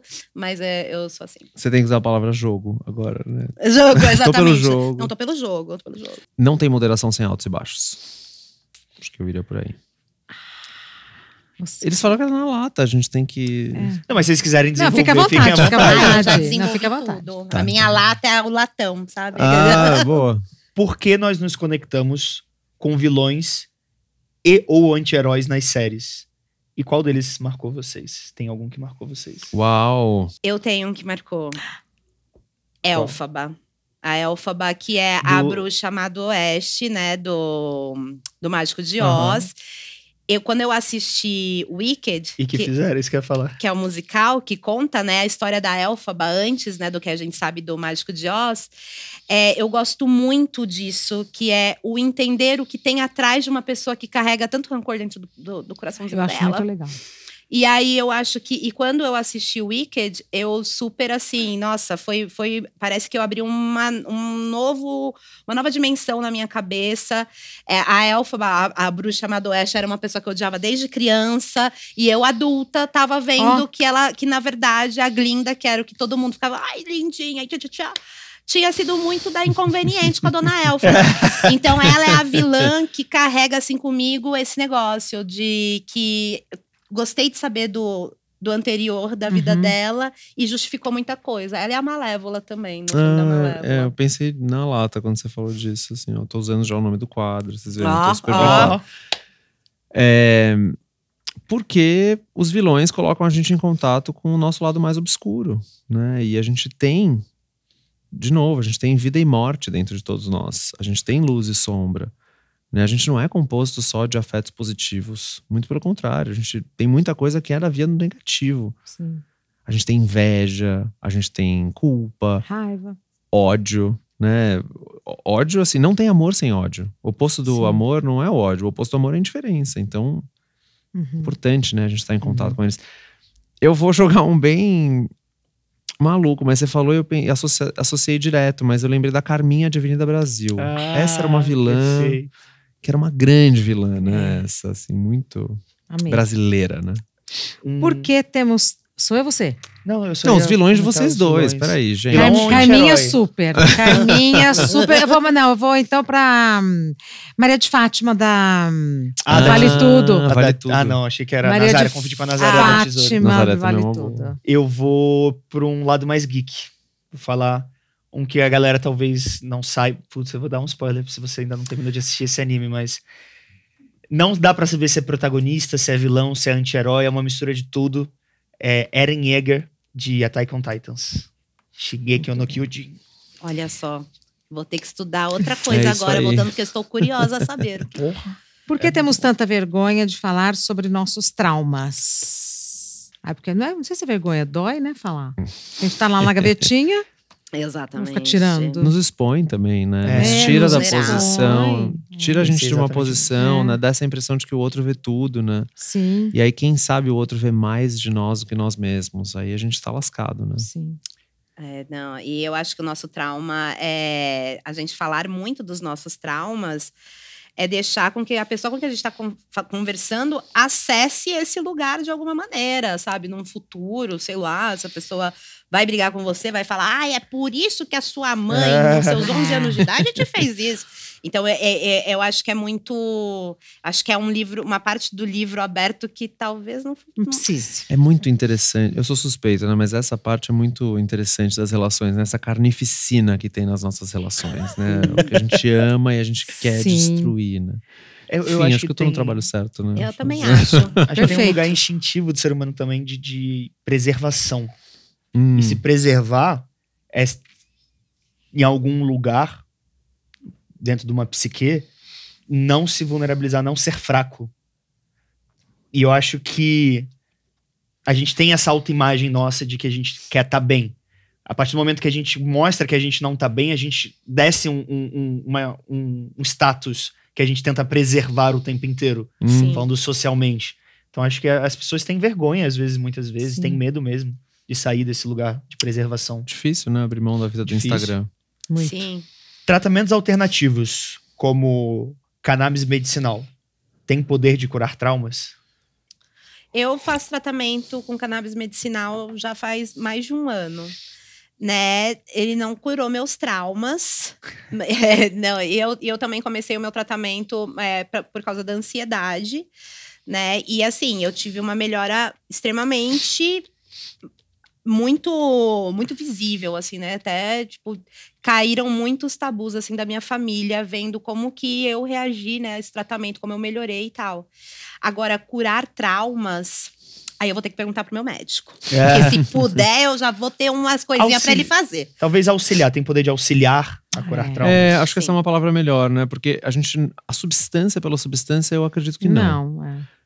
Pelo contrário, eu acho que a substância pela substância, ela tem um poder de abaixar suas defesas sem nenhum tipo de amparo. Agora, uma terapia psicodélica, né? A gente tá nessa terceira onda, renascença dos psicodélicos, em que a gente tem MDMA, ketamina, ayahuasca, a mescalina e também a cannabis, né? Sendo usadas em tratamentos que conseguem fazer com que o sujeito vá para uma outra configuração. Mas assim, tem que ter entrada, acompanhamento e saída. Né? Sem check-in, check-out e acompanhamento durante. Total. Acho perigosíssimo. Já pensei em pedir para o meu analista responder meus haters. Eu toparia essa. Não, você não é meu analista, mas você toparia, a gente pode fazer. Eu tava falando da minha analista, mas aí a gente conversa. A gente pode conversar. O seu analista responde o seu, você responde o dela. Pronto. Feliz. E eu respondo a da analista. Fechou. Ai, não, eu não ia deixar meu analista responder, não. Na era dos workaholics e ansiosos, qual o segredo para descansar? Me conta que eu quero saber. Workaholics, para quem não sabe, é quem trabalha excessivamente.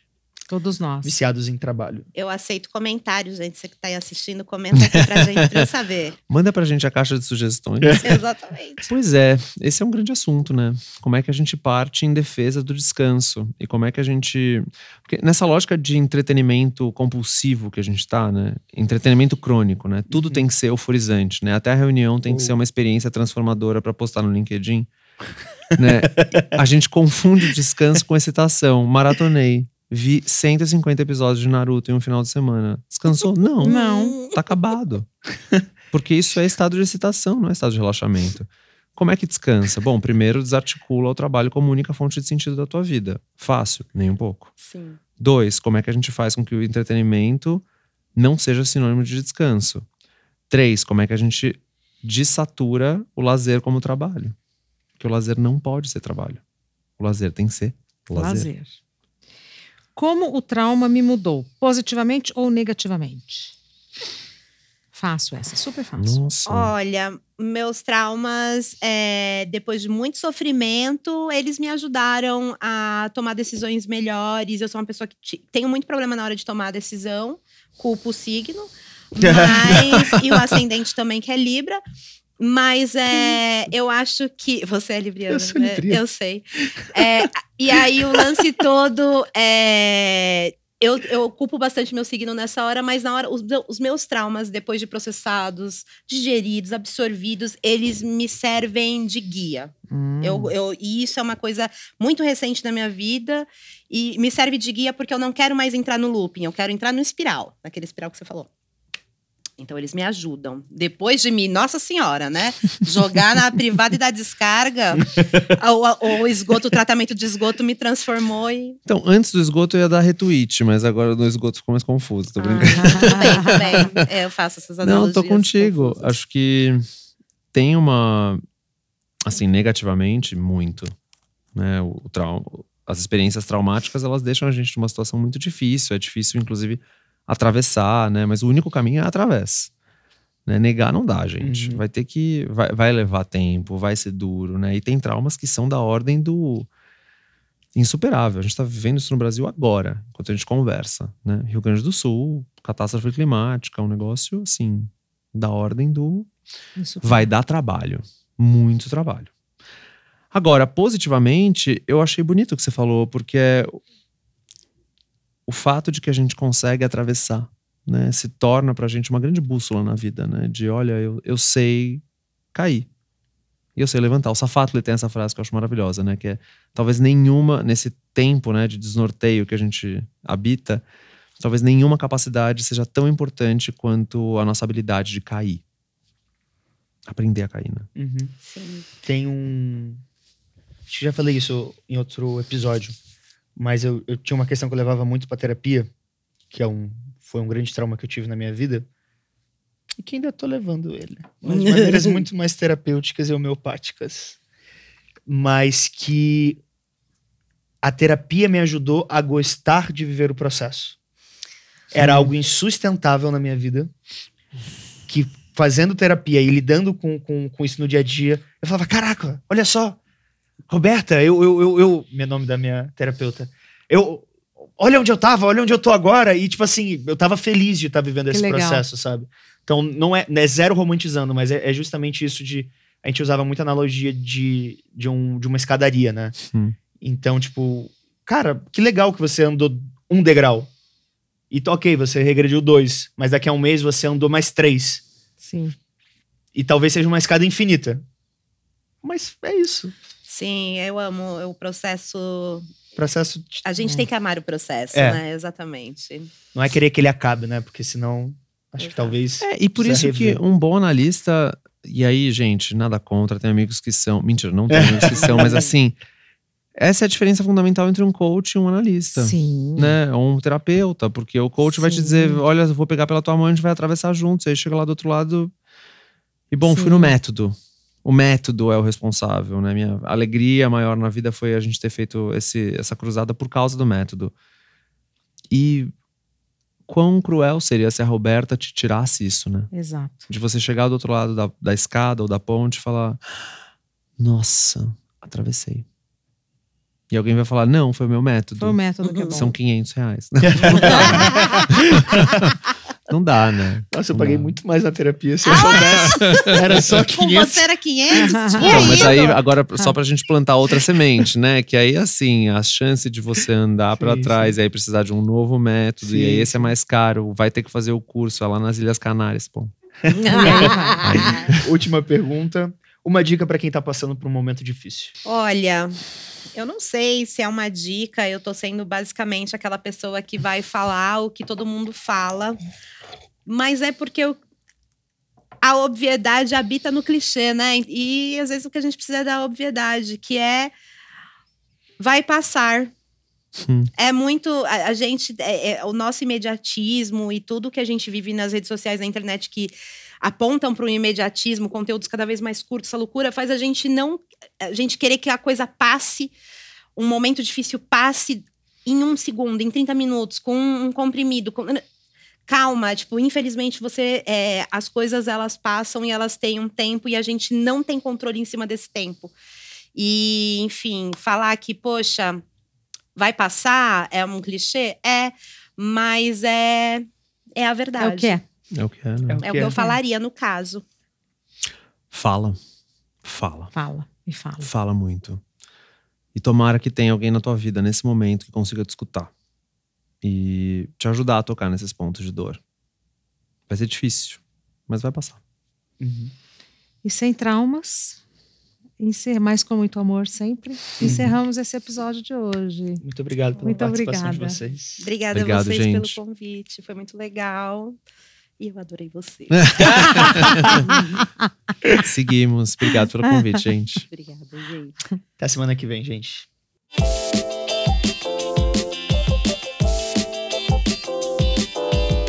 Da Wondery, este é o Amor na Influência. Apresentação, Regina Volpato e Gabriel Santana. Pela Wondery, a produção executiva é de Fábio Silveira, Jéssica Radburn e Marshall Louis. A produção é da Pod 360. Produtor executivo, Marcos Scherrab, Thiago Bianco, Felipe Lobão. Direção de conteúdo, Felipe Lobão. Produção, Karina Chimente. Roteiro, Kenny Lopes, Sven Biller.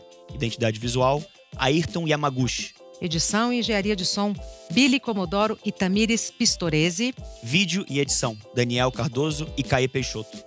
Produção de casting, Bel Santos e Felipe Barreto.